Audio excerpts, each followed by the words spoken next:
only 3 of them got away. One in California, one that's still owned by the John Deere Company, and this one here in front of you now, which is the only operational example in the world. It's proudly owned, maintained, and operated by the North Illinois Power Club, and is operated by Bill Carl, one of our past presidents who has the show. Thank you very much, Carl. Unfortunately, the Illinois Thrashing Company was only able to build about 63 steam engines before they went bankrupt in the mid-1920s, and we are very fortunate to have this machine here at our show where it was built. It is proudly owned and maintained by the Northern Illinois Power Club, and we have a very special group of people on the platform today. We have Mr. Charles Hubbard at the throttle. He's our current president. We have Jack Duhigh, Roger Moore.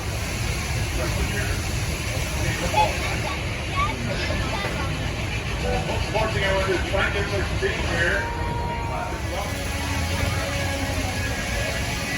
And here we have, following the Mac 12, a very early Model T. This is a 1911. Model T first were brought into production in 1909. And as you all are about to see, later on they dropped all of the fancy brass, with black, and then later to, I believe it was chrome.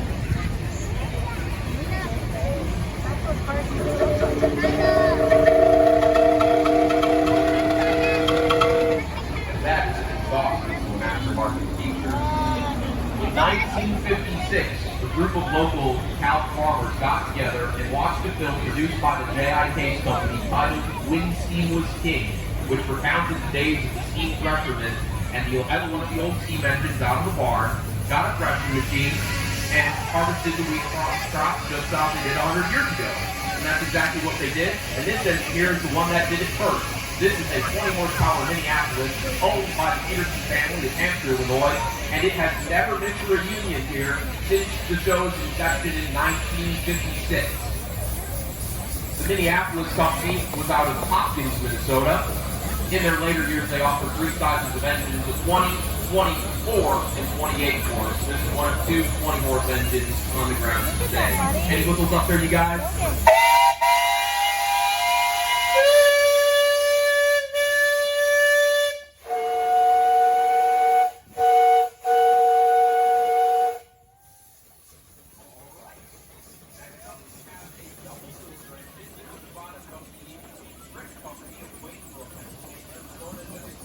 A little unusual to see this type of engine in this part of the country. Primarily, you find them out in eastern Pennsylvania and Maryland.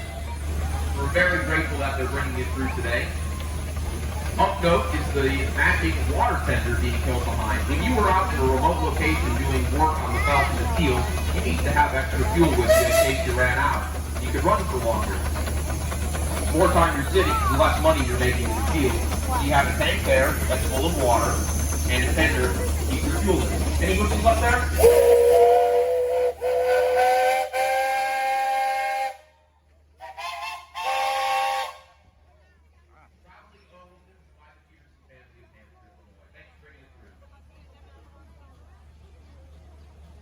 I discussed the history of the Illinois Thrashing Company and William Rumley. This is a product of his dad's company, what became the Advanced Rumley Company of Warren, Indiana. The Advanced Rumley Company was the second most prolific manufacturer of traction engines during the age of steam and offered several size engines. They had an 18, 20, 22, and 25 horse model. This is an 18, owned by John Walsh, out of Pell Lake, Wisconsin. We've got him at the throttle today. We have Reese Baker at the wheel. Oh, it's Reese's birthday. Everyone wish Reese a happy birthday. Happy birthday! This is a long-time exhibit here at the show. This engine is in fantastic mechanical shape, but has not been cosmetically restored. It works very hard. He says it doesn't have to look good, it just has to run good, as long as it works. What's the whistle sound like, John? Like yesterday? Alright, thanks for bringing it through. Okay, next up in line, we have a 19 horsepower Port Huron Longfellow. Why is it going the wrong way, William? Bring it up a little further, Jack. I'll have to stop up here. So I'm going to give you guys a little bit of a lesson on steam theory. There are engines out here referred to as simple engines. You only use the steam one. And then there's other engines that are compounds that you use. That means you use the steam twice. So, the theory goes, you have steam in your boiler. See here, you have two cylinders, a small one and a bigger one. Any whistles, Jack?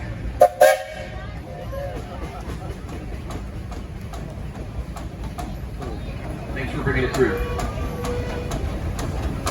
Next in line, we have the second 20 horsepower Minneapolis engine here on the ground today. A characteristic very, very common on Minneapolis engines is the front head tank. As I discussed earlier with the water benders, the more water and fuel you can carry on your engine, the longer you can run and the more profit you can take. So Minneapolis offers almost standard from the factory a head tank for extra water capacity. The Minneapolis company, this machine is proudly owned and maintained by the Henderson family of Edgerton, Wisconsin. We've got Clayton at the throttle today and Charlie at the wheel.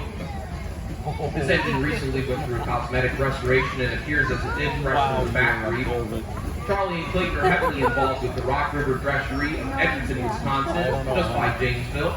That is our sister show, and their show is over Labor Day weekend. If you like what you see here at the grounds today, we have another one coming up over Labor Day that's exactly like it, so be sure to check it out. It's the Rock River Threshery.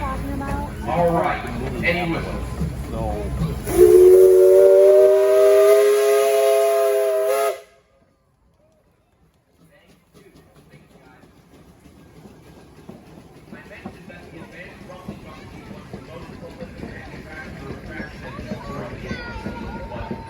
The king was Case. The J.I. Case company built more steam engines than any other company in the United States. This is one such machine. This is a 40 horsepower model owned by the Hubbard family out of Charlotte, Illinois. We've got Kevin out there on the throttle today, all his friends in tow. A unique feature of this engine is the spark pressure on top of the stack. If you were out in the dry wheat field with your wooden threshing machine, the absolute last thing you wanted to have happen was a spark to get out of your steam engine and set it all on fire. That's a very expensive problem to have. So, the way to remedy that is a simple wire mesh screen on top of your stack to sequester the sparks before they get out of the engine. Any whistles, Kevin? I don't even have to ask.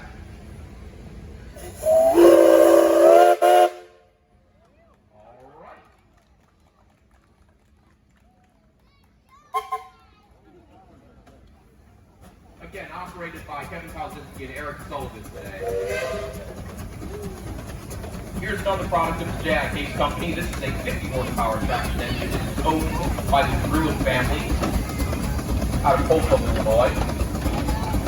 If you're a little bit bigger, you can do a little bit more work with it, but it's not much different. All right, we've got Austin Drew at the throttle with Mike Stinson at the wheel. Thanks for bringing it to you guys. Back in the early days of paved road construction in the United States, circa 1915 to 1925, these were everywhere. This is a Buffalo Springfield steamroller, I believe a 1923 vintage, and you can find these all over the place. These those first paved roads in the country. One unique feature to note about this machine is the steam assist steering. There's a small steam engine just below the operator's seat that actually steers the roller. If it wasn't for that, then the operator would have to reach down to that big red handle below it and spin it manually, which is a lot of work. It's a good thing there's an engine on there to help him out. Another notable feature is the fact that there are no accommodations for the fireman. He had to walk back and forth alongside the machine all day while the operator sat down. This machine is owned by the Bruce family out of Kirkland, Illinois. Any whistles?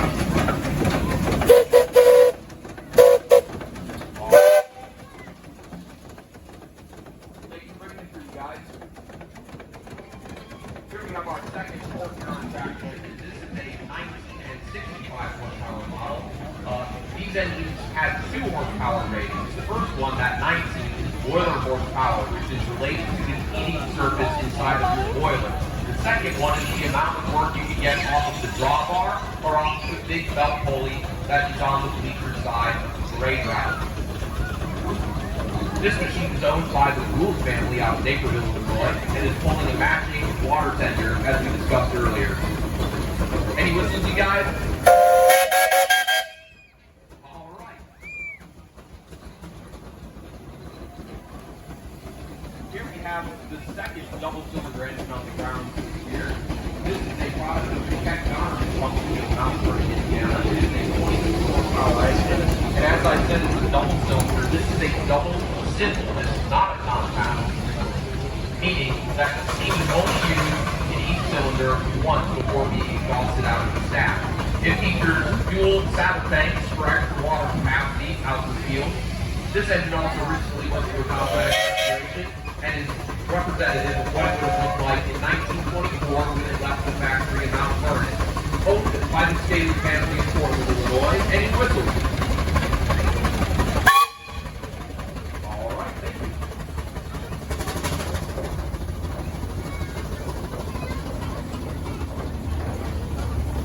Up next is another product from the Case Company, racing this time. I mentioned the Case was supposedly manufactured traction in 2018, and this model here, this is a 65-horse engine, was their most popular machine.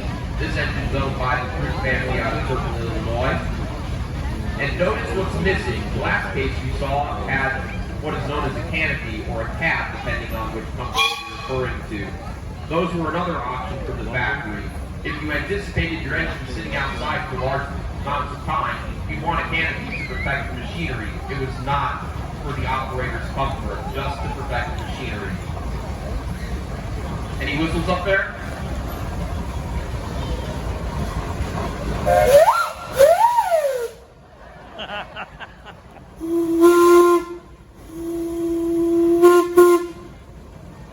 All right, thank you. After Baker of Swanton, Ohio, was a steam genius. He built valve gears for railroad locomotives, but his passion and his business was agricultural equipment such as this machine here. This is an 80 Baker steam traction engine. It is a 21 and 75 horsepower model. This machine is unique in the fact that it is a uniflow design. I'm not going to endeavor to explain the difference between a traditional engine and a uniflow engine, but all you need to know is that it is wildly efficient when compared to its competition. This machine is owned by the Peterson family of Hanover, Illinois. We've got Les Peterson and Danny Moore operating today. Any whistles?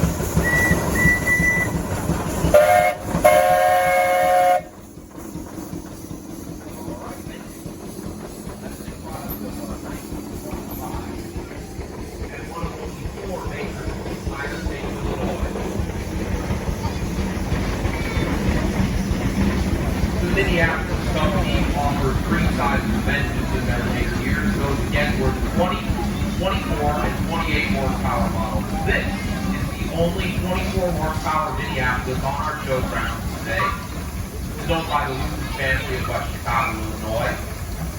And look closely at the boiler as you go by. It looks like it's 100 years old, but it's actually brand new. The owners and operators of these engines care very deeply about them and will spend a lot of their personal income to keep them operating and in good condition. The fact that this engine has a brand new boiler is just an investment into being able to talk about steam power into the future. Again, notice the characteristic head tank found on all Minneapolis engines.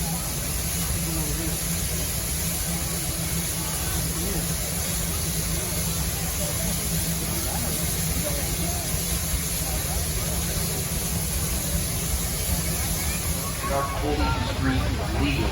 Any whistle stop? All right.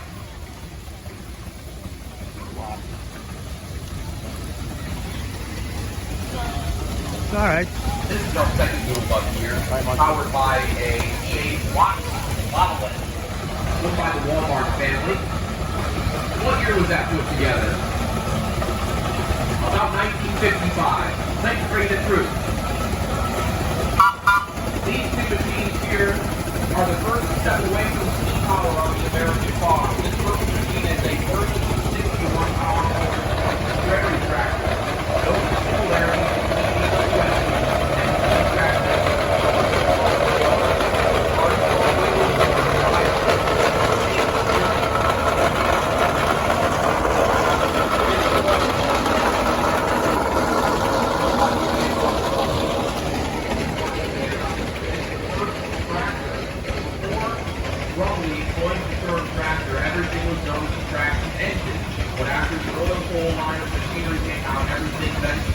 known as a tractor. Now I'm going to hand this right over to my colleague Adam Brown, who's going to announce the gasoline portion of our parade. Don't run too far away. Here's the last spot. Farmall dates to 1940 in Marengo, Illinois. Forward behind. Here, Model 12, 1952. If you had to lay pipe or something like that, this would do the trick for you.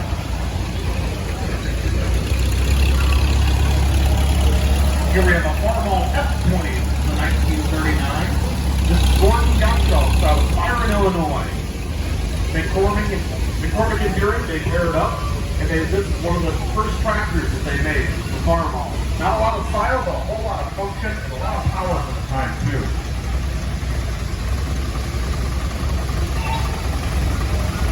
Here's a John Deere 650 with a 60-mile bucket on the front. Here's a Farmall M. This is a 1949. This is Darrell Holt out of Newark, Illinois. So we saw the F20 was their first try at making a Farmall, and they made it very functional, and then eventually they made it look better too. Better. Here's a 1948 John Deere May. This is 50 volts out of Newark. New driver. Go ahead, sit down.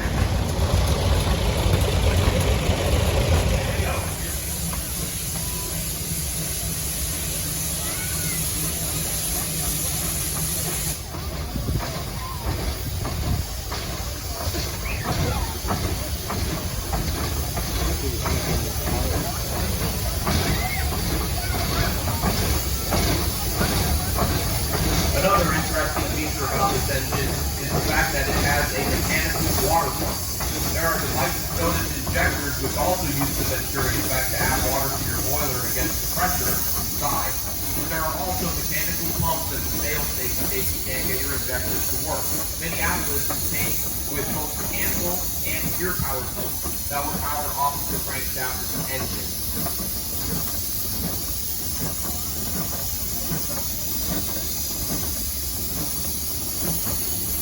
I don't have to wish to say I can see all the keys yet. So thanks for bringing it through, guys. Steam was not a power source just on the farm during the first century.